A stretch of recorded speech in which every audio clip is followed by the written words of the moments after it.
এক দশক আগেও খুলনা মহানগরীর সবথেকে ভয়ঙ্কর এলাকা ছিল নগরীর ৬ ও ৭ নম্বর ঘাট এলাকা।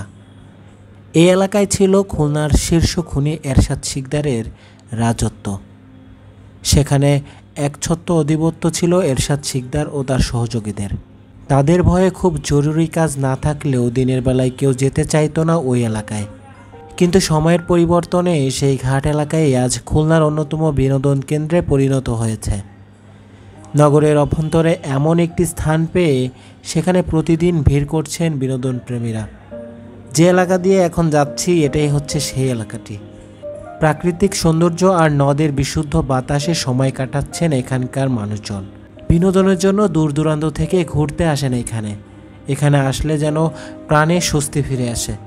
বিনোদনকে কেন্দ্র করেই সেখানে গড়ে উঠেছে কয়েকশো হোটেল, রেস্তোরাঁ, ভ্রাম্যমাণ খাবারের দোকান।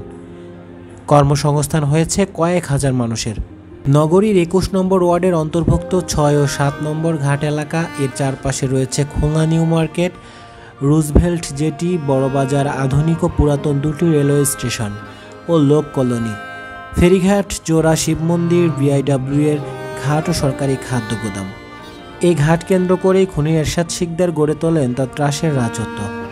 ঘাট এলাকায় তার বরফকলি ছিল টর্চার সেল। ওই বরফকলের মধ্যেই নির্মম নির্যাতনে প্রাণ হারিয়েছে জানা অজানা অনেকেই। পরিস্থিতি এমন ছিল যে দিনের বেলাতে ওই এলাকাতে যেতে ভয় পেত মানুষ। দীর্ঘ ৪ দশক ধরে এরশাদ শিকদার এখানে রাজত্ব চালিয়েছেন। শুধু ৬ ও ৭ নম্বর ঘাট নয়, ডাবঘাট, মাঝঘাট, ডেল্টা ঘাট, স্কিড ঘাট সহ পুরো ২১ নম্বর ওয়ার্ড জুড়েই ছিল তার রাজত্বের আওতায়। ২০০৪ সালের পর থেকে পাল্টাতে শুরু করে পরিস্থিতি। ২০০৪ সালের ১০ মে ফাঁসি রশিতে ঝুলিয়ে মৃত্যু কার্যকর করা হয় খুলনার তথা দেশের কুখ্যাত খুনি এরশাদ শিকদারের। তবুও আতঙ্ক থেকে যায় খুলনাবাসীর মধ্যে। কুখ্যাত খুনি এরশাদ শিকদারের আস্তানা হিসেবে পরিচিত ঘাটগুলোতে ভুলেও পা রাখত না সাধারণ মানুষ। যাই হোক, যারা আপনারা খুলনাতে পরবর্তীতে আসবেন তারা এই স্থানটিতে ঘুরে যাবেন।